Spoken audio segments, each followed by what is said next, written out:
You ask Tiger to solve. This deals with linear equations with one unknown. The final result is x equals -3. Let's solve it step by step. Group all constants on the right side of the equation. Subtract 7 from both sides. Simplify the arithmetic.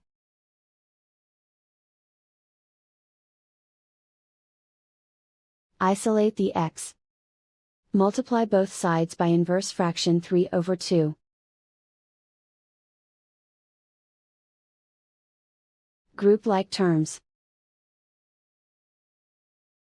Multiply the coefficients. Simplify the fraction. Multiply the fractions. Simplify the arithmetic.